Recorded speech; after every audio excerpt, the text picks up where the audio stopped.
Dans un monde où les interactions émotionnelles peuvent parfois être intenses, la gestion de la colère au sein de la famille est cruciale pour maintenir des relations saines et harmonieuses.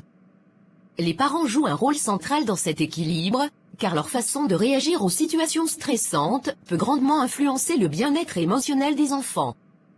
Dans cette introduction, nous explorerons l'importance de reconnaître et de gérer la colère de manière constructive, ainsi que les bénéfices d'une communication ouverte et bienveillante au sein de la famille.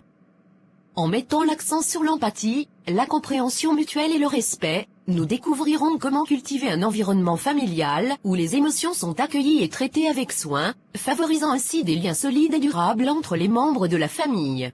Voilà notre histoire du jour sur la gestion de la colère. Sarah, je dois te parler.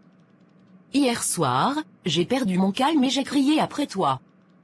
Je suis vraiment désolée. C'est bon, maman. Je comprends que tu étais contrariée. Mais pourquoi tu étais si fâchée? Je suis désolée de t'avoir fait peur. La vérité, c'est que j'avais beaucoup de stress au travail, et quand je suis rentrée à la maison et que j'ai vu le désordre dans ta chambre, ça m'a vraiment énervée. Mais ce n'était pas juste de crier sur toi. Je suis désolée d'avoir laissé ma chambre en désordre. Je vais essayer de la garder plus propre à l'avenir. Merci, Sarah. Mais surtout, je veux que tu saches que je travaille sur ma gestion de la colère. J'ai réalisé que ce n'est pas la bonne façon de réagir, et je vais faire de mon mieux pour rester calme à l'avenir. Si jamais tu penses que je deviens trop fâchée, n'hésite pas à me le dire. D'accord, maman. Je comprends. Et je t'aime. Je t'aime aussi, Sarah. Merci de ton soutien. Dites-moi en commentaire ce que vous pensez de cette vidéo. En conclusion, il est essentiel pour les parents de reconnaître et de gérer leur colère de manière saine lorsqu'ils interagissent avec leurs enfants. Communiquer ouvertement avec l'enfant, s'excuser si nécessaire et travailler ensemble sur des solutions constructives peuvent renforcer les liens familiaux et aider à instaurer un environnement plus positif à la maison. La prise de conscience de ses propres émotions et le développement de stratégies de gestion de la colère sont des éléments clés pour favoriser des relations familiales harmonieuses et équilibrées. La colère est une émotion humaine normale, mais elle peut être difficile à gérer, surtout lorsqu'elle est dirigée vers nos enfants. Voici quelques conseils pour gérer votre colère face à votre enfant. 1. Prenez une pause. Si vous sentez que votre colère monte, essayez de prendre une pause.